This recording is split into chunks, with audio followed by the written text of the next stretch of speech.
দেখুন, cervical cancer হচ্ছে basically জরায়ু মুখের ক্যান্সার। জরায়ুটাকে যদি ভাগ করা হয়, জরায়ুর একটা বডি আছে এতে, আর নিচের দিকে যে সরু পার্টটা ওটাকে আমরা বলি জরায়ু মুখ। তো জরায়ু মুখের প্রবলেমটা হচ্ছে যেটা, জরায়ু মুখের যে লাইনিং এপিথেলিয়াম, লাইনিং যেটা, সেটা আমাদের ইন্টারনাল সেল আর আউটার সেলের মধ্যে একটা কম্বিনেশনের জায়গা থাকে। সুতরাং ওই যে কম্বিনেশনের জায়গা, দু রকম সেলের যে মিক্সিং এর জায়গাটা, এই জায়গাটা কিন্তু আউটসাইডে এক্সপোজ, এবং সেই জন্য এই এরিয়াটা ওয়ান অফ দ্য প্লেস যেটা খুব অন্যরকম সেলুলার টার্ন ওভার, মানে সেলটা অন্যদিকে টার্ন আপ করে ম্যালিগন্যান্সির দিকে যাওয়ার চান্স বেশি থাকে। তো এই যে জিনিসটা, এটাকে আমরা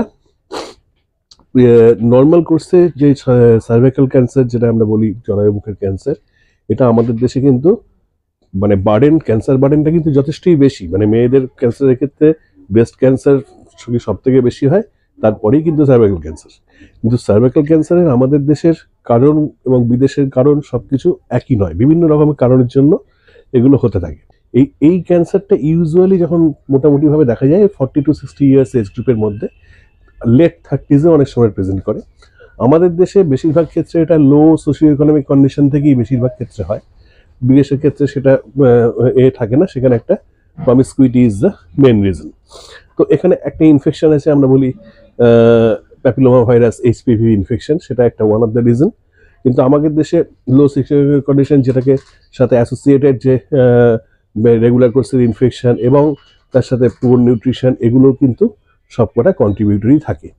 smoking, early age marriage, early age sexual intercourse, এগুলো সবই কিন্তু সার্ভাইকাল সিয়ার প্রিডিসপোজিং ফ্যাক্টরের মধ্যে পড়ে। ম্যালনিউট্রিশন তার মধ্যে ডেফিনেটলি একটা। এবারে আপনি বুঝবেন কি করে?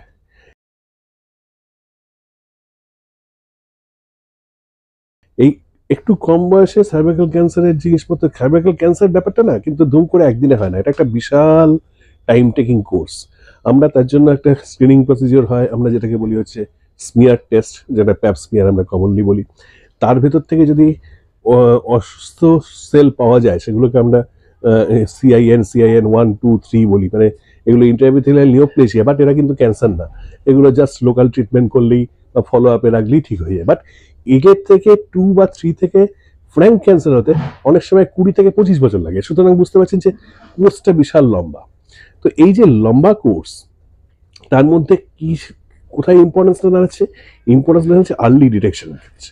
যদি আর্লি ডিটেক্ট করা যায়, তবেই কিন্তু আমরা এই ব্যাপারটা কিন্তু খুব একটা বড় ইস্যুই নয়। সমস্ত রকমের ট্রিটমেন্ট আছে, মিনিমাম ট্রিটমেন্টে হ্যাপি লাইফ লিড করা যায়, কোনো অসুবিধাই কিছু হয় না। নাও coming to the basic point, একজন বুঝবেন কি করে? প্রথম বোঝার, এই কম বয়সে বা একটু মাঝ বয়সের ক্ষেত্রে প্রথম বোঝার এটা হয় যেটা, সেটা হচ্ছে দুটো জিনিস। একটা হচ্ছে যে ইন্টারকোর্সের পরে বা মেলামেশা করার পরে যখন ব্লিডিং হচ্ছে, সেটা পিরিয়ডের টাইমের বাইরেও যখনই মেলামেশা করা হচ্ছে তখনই দেখা যাচ্ছে ব্লিডিং হচ্ছে। এটাকে অনেকে ইগনোর করে যে ঠিক আছে, কোনো ইনফেকশন হ্যান ত্যান, ওষুধ হতে পারে ইনফেকশন থেকেও, বাট এটাকে ইগনোর করা উচিত না। এখানে কিন্তু চেক করিয়ে নিয়ে দেখা উচিত। স্পেশালি যদি রেকারেন্ট হয়, বারবার হতে থাকে, তাহলে কিন্তু সেটা দেখা উচিত। এটা নাম্বার 1। নাম্বার 2 হচ্ছে, এটা প্রচণ্ড হোয়াইট ডিসচার্জ হচ্ছে, কালার চেঞ্জ হচ্ছে, স্মেলি হচ্ছে, এরকম আর কি। সেক্ষেত্রেও কিন্তু আপনার উচিত হচ্ছে কিন্তু ডাক্তারের পরামর্শ নিয়ে দেখিয়ে নেওয়া। এবার এইগুলো ছাড়াও বিদেশে আমাকে রুটিন সার্ভাইকাল ক্যান্সার স্ক্রিনিং করে প্রত্যেক 3 বছর অন্তর ডেকে ডেকে ডেকে ডেকে করা হয়। তারপরে যদি কিছু সন্দেহজনক পাওয়া যায়, কল্পোস্কোপি বলে একটা পরীক্ষা হয়, সেই কল্পোস্কোপিতে আরও প্রমিনেন্ট পাওয়া যায়, বা দরকার পড়লে সেটা লোকাল ট্রিটমেন্টও করে দেওয়া যায়।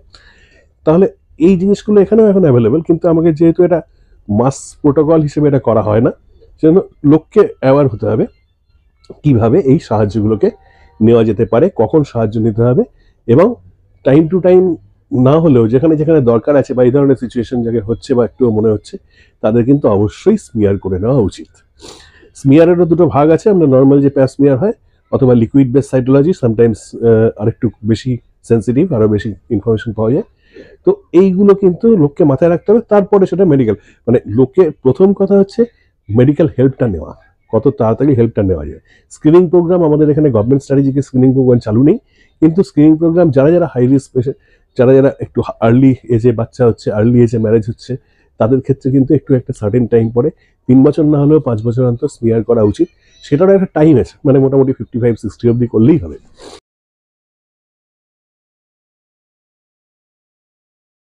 ট্রিটমেন্টের কথায় প্রথম কথা হচ্ছে যদি ক্যান্সার ডায়াগনোজড হয়ে যায় তারপরেও কিন্তু আর্লি স্টেজে total operation is a full cure.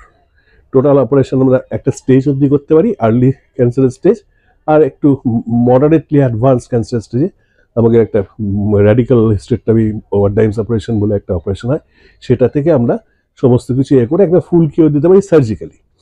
কিন্তু আরেকটু অ্যাডভান্স যদি হয়ে যায় সেক্ষেত্রে কিন্তু আমাকে ফুল কিওর সার্জিক্যালি হয় না, অনেক সময় সার্জারির সাথে ফলোড বাই রেডিওথেরাপি লাগে, অনেক সময় আরও অ্যাডভান্সড হয়ে গেলে radiotherapy is the mainstay. তো কিন্তু এই পেলভিক রেডিওথেরাপি একটা প্রবলেম হচ্ছে, সামনে ব্লাডার থাকে, পিছনে ইন্টেস্টিন থাকে, সুতরাং একটা ব্লাডার সিস্টাইটিস, ইন্টেস্টিন একটা রেগুলার করছে একটা ব্লিডিং, এইসব কমপ্লিকেশনগুলো থাকে। তো আজকের যুগে মডার্ন রেডিওলজি যেখানে চলে গেছে, খুব ক্যাটার্ড ওয়েতে পেশেন্টের যেটুকু দরকার সেটুকুই দেওয়া হয়।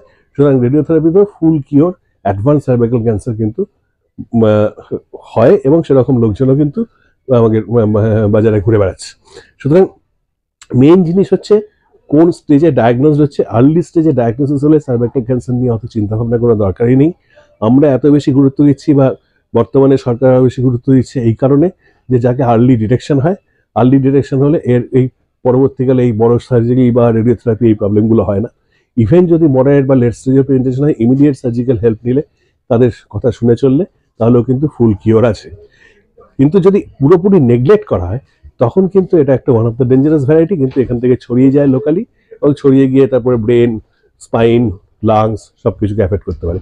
তখন সিচুয়েশনটা খারাপ হয়ে যায়। বাট এটা মনে রাখতে হবে, এটা কিন্তু অনেক টাইম দেওয়ার পরে এই স্টেজে যায়, সেই টাইমটাকে পুরো ইগনোর করলে তবেই এরকম ব্যাপার।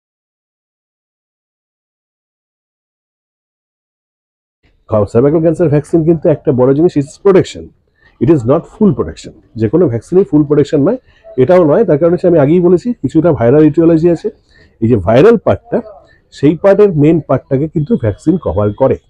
সুতরাং থিওরি অনুযায়ী বিদেশে এখন তো এটা রেগুলার করে দেওয়া আছে, 15 বছর বয়সের পর থেকে নর্মাল ইমিউনাইজেশন প্রোটোকলের মধ্যে নিয়ে চলে আসা হয়েছে।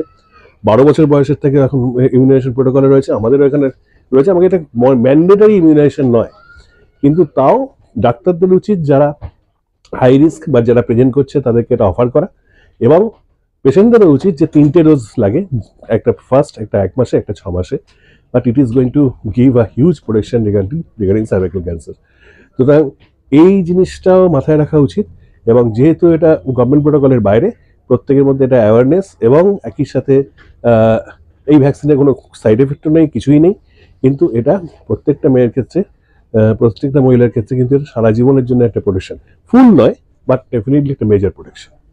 এটুকুই আমার বলার।